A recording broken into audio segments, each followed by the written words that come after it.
Assalamualaikum warahmatullahi wabarakatuh. Agak siang, salamnya ikut loyo ya. Assalamualaikum warahmatullahi wabarakatuh.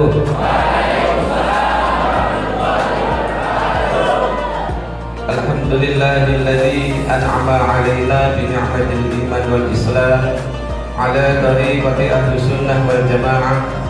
Asyhadu an la ilaha illallah wahdahu la syarika lahu wa la na'budu illa iyyah wa asyhadu anna sayyidana wa maulana Muhammadan 'abduhu wa rasuluhu wa la nabiyya ba'dah.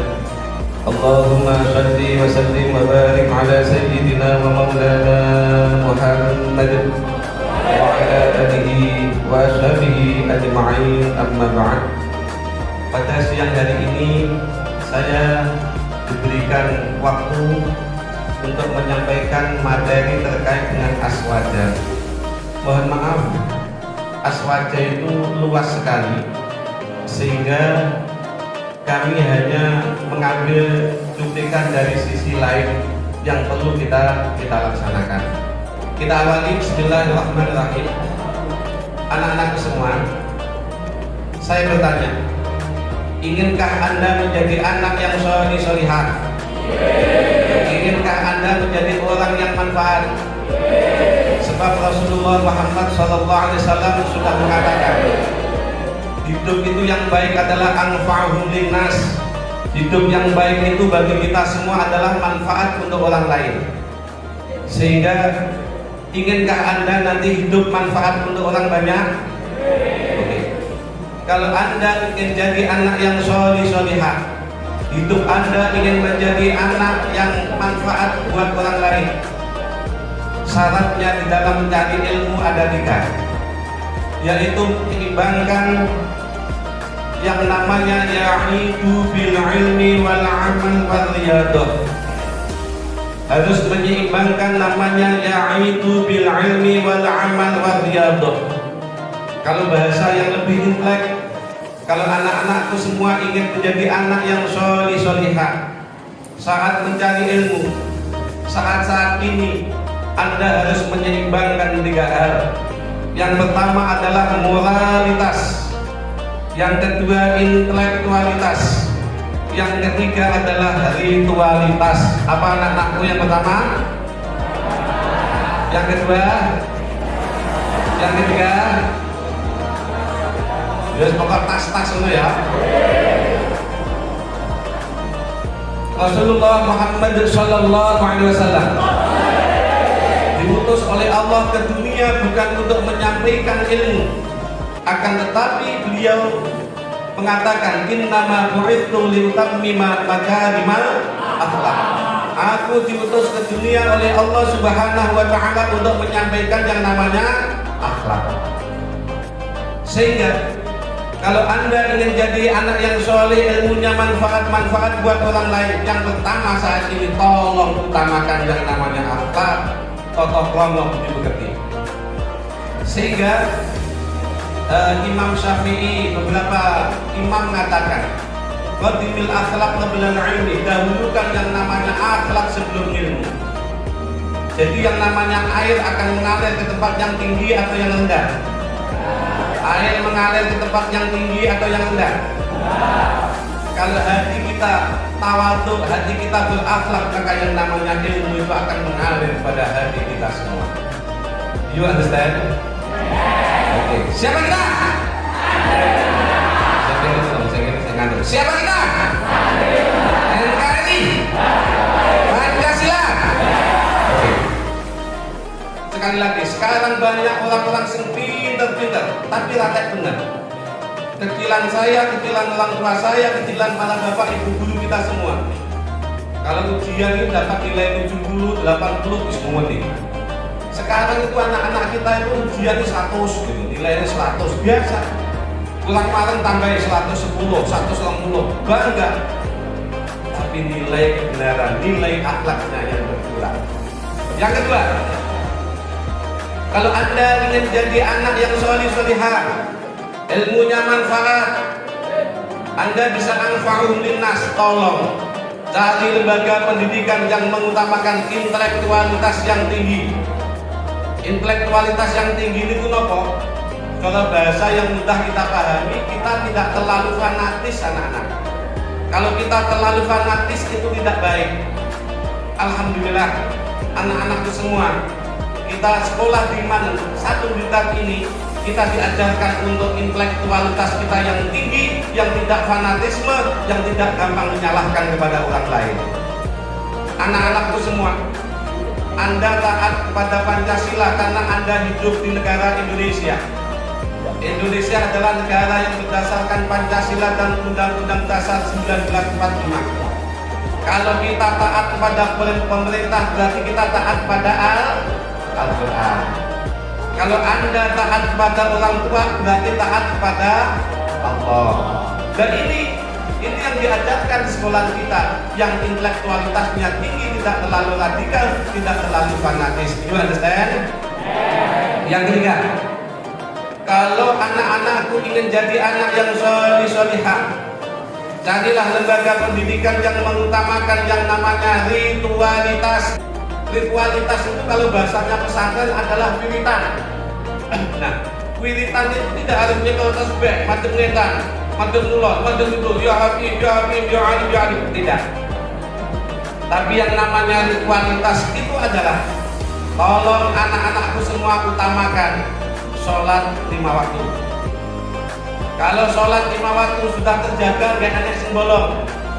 Tolong anak-anakku semua untuk ditambah qobliyah ba'diyah, membaca Al-Quran, membaca sholawat dan lain sebagainya. Itu namanya adalah ritualitas. Apa anak-anakku? Nah, sekarang apa fungsi daripada ritualitas terhadap ilmu dan keilmuan? Perlu diketahui bahwa yang namanya hati anak-anak, hati sampeyan akan jernih, akan bersih kalau Anda pakai untuk ritualitas. Hati sampeyan akan jernih. Kenapa? Karena hati Anda adalah nur. Hati Anda adalah merupakan nur. Hati Anda nur, Anda akan bersih kalau Anda pakai untuk sholat 5 waktu, untuk membaca Al-Quran, untuk melintang, untuk sholawat. Yang namanya ilmu adalah nur. Al-ilmu nur. Ilmu itu nur, ilmu itu sifat, bukan benda. Contoh, kalau ilmu benda begini, anak-anakku waktunya mau ujian matematika, konsinau awalnya, akhirnya bukunya matematika bukuh, awalnya digawe kopi, setelah itu Anda minum. Apakah ilmu yang ada di dalam buku matematika itu masuk ke otak Anda? Masuk ke otak Anda atau bukan? Tidak. Karena apa? Ilmu bukan benda.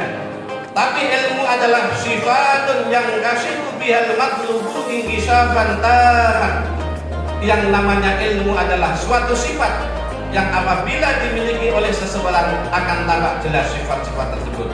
Ilmu ini masuk di dalam hati, setelah itu dipakai untuk ritual, hingga sholat 5 waktu, mengaji Quran, hingga militan, hingga sholawatan. Ilmu ini kerasan. Lepas ilmu ini kerasan pengen hingga ritual lagi, maka ilmunya pengen diamalkan. Kalau sudah ilmunya diamalkan, walaupun ilmunya sedikit, apa kata Imam Ghazali? La yakunul mar'u 'aliman hatta yakuna bi'ilmihi 'amilan. Seseorang tidak dikatakan orang yang alim sebelum melakukan, mengamalkan ilmunya. Walaupun ilmunya sedikit, kok dilakoni dikatakan orang alim. Nah, orang alim inilah yang dikatakan orang-orang yang sholih-sholihah. Anak-anakku semua, selanjutnya berbicara tentang aswaja. Aswaja singkatan dari Ahlus Sunnah wal Jamaah. Di saat Rasulullah Muhammad SAW masih hidup, setiap ada pertanyaan, setiap ada apa-apa, semuanya ditanyakan kepada Rasulullah. Ya Rasulullah, niki kok ngeten. Rasulullah jawab. Jawabannya Rasulullah itulah menjadi hujjah. Jawabannya Rasulullah itulah menjadi dasar. Nah, setelah itu keinginannya Rasulullah menginginkan segala sesuatu, menginginkan sesuatu, tapi Rasulullah belum tercapai. Beliau didahului untuk meninggal dunia. keinginan Rasulullah itulah menjadi dasar juga, yang di dalam hadis dinamakan adalah sunnah tahliliyah. Sunnah fi'liyah karena perbuatannya, sunnah qauliyah karena ucapan beliau, sunnah tahliliyah keinginan beliau yang belum tersampaikan, menjadi hujah, menjadi dasar bagi kita semua. Sekarang pertanyaannya, setelah Rasulullah Muhammad SAW meninggal dunia, bagaimana kita mengikuti beliau? Caranya piye? Caranya awake dhewe dengan jamaatus sahabat. Kita harus mengikuti kepada sahabat-sahabat sepeninggal Rasulullah yang mendapatkan petunjuk dari Allah, yaitu Khulafaur Rasyidin yang jumlahnya di 4. Nah, 4 sahabat, kita mengikuti 4 sahabat itulah yang di dalam kaidah Ahlus Sunnah wal Jamaah kita mengikuti namanya jamaatus sahabat. Jadi intinya anak-anak, bagaimana kita mengikuti ajaran Rasulullah? Setelah Rasulullah meninggal dunia, pada hakikatnya Islam pecah menjadi 3, yaitu garis kanan, garis kiri, dan garis tengah. Garis kanan yaitu yang radikal, pokok lendak ngelindak.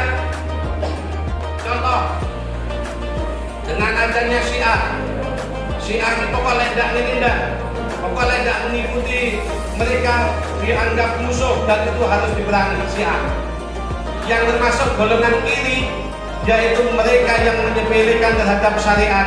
Contohnya munculnya nabi-nabi palsu.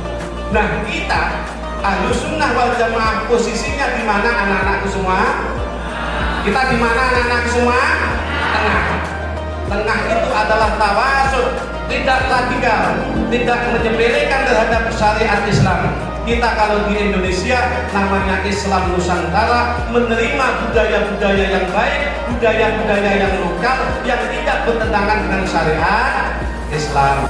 Indonesia didirikan oleh para kiai-kiai, para pendiri, awwalu man amara fi hadzal bilad. Orang-orang yang mendirikan, yang mendesain negara Indonesia ini tidak lain, tidak bukan adalah para kiai, para habaib. Dulu Indonesia sebelum dinamakan Indonesia banyak bertentangan. Indonesia itu dinamakan Darussalam atau Darul Islam, negara Islam atau negara yang selamat, Darussalam. Para kiai-kiai semuanya, para habaib, para pendiri negara menyatakan siap bahwa Indonesia bukan Darul Islam tapi Darussalam. Kalau Darul Islam adalah negara Islam, kalau Darussalam adalah negara yang berkesatuan Republik Indonesia. Indonesia adalah didirikan oleh para kiai, para habaib, maka kita harus menjaga yang namanya NKRI. Siapkah Anda menjaga NKRI? Siapkah Anda menjaga Pancasila? Siapa kita? Siapa kita? Siapa kita? NKRI, Pancasila. Terima kasih. Mudah-mudahan menjadi anak yang solihah, ahli ilmu, ahli ibadah, istiqomah.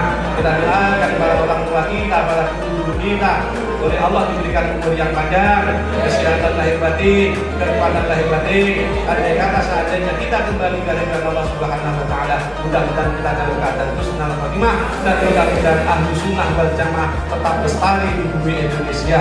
Salah satunya adalah anda semua yang harus mempertahankan nilai-nilai daripada ajaran Ahlus Sunnah wal Jamaah.